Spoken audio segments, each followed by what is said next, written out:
Здравствуйте, мои друзья! Сегодня мы с вами приготовим вкуснейший мясной пирог на тесте фило, и вы потратите на его приготовление минимум усилий и времени. Для начинки нам понадобится небольшую луковицу, нарезать тонкими четвертькольцами и выложить в миску. Нарезанный лук нужно как следует отжимать рукой, чтобы он стал более прозрачным, пустил сок. К нему мы добавляем мясной фарш, у меня говяжий, достаточно жирный, 350 граммов.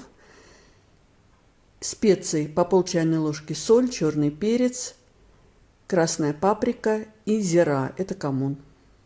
Все перемешиваем. Я добавляю еще несколько веточек мелко нарезанной кинзы. Можно зелень любую, петрушку, укроп, это уже на ваш вкус. Все как следует перемешиваем.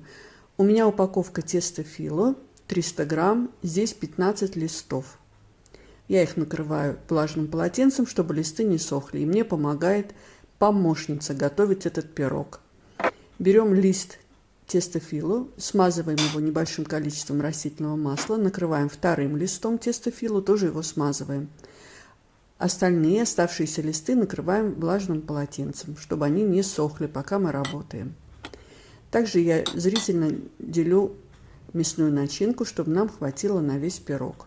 На 2 листа теста фило выкладываем небольшое количество мясной начинки, распределяем по длинной стороне прямоугольника и сворачиваем в рулетик. Таким образом у нас получится 7 рулетиков. И последний рулетик я сделала из 3 листов теста фило, так как у меня их 15. Форма у меня неразъемная, 26 сантиметров диаметра. Я ее хорошо смазала растительным маслом. Сворачиваем наш рулетик в такую вот улитку и выкладываем на центр формы, смазываем растительным маслом и так продолжаем готовить рулетики из 2 листов теста фило и сворачивать вокруг нашей улитки. Каждый рулетик смазываем сверху растительным маслом. Пошаговый рецепт вы сможете прочитать в описании под видео. Друзья мои, если вам нравится видео, ставьте лайк, это поможет продвижению видео, его увидит большее количество зрителей. Теперь мы смажем наш пирог разболтанным яйцом. Как следует все смазываем, все слои. Я еще сверху посыпаю кунжутом. Духовка у меня заранее разогрета на 180 градусов. Будем печь пирог до румяности 30-35 минут.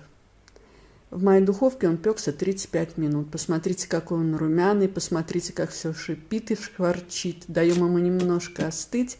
И сейчас мы его будем разрезать и пробовать. Посмотрите, какой он симпатичный в разрезе. Вы видите?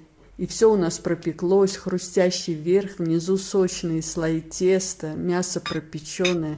Друзья мои, как же это вкусно! Приготовьте. Тем более это так быстро и так просто.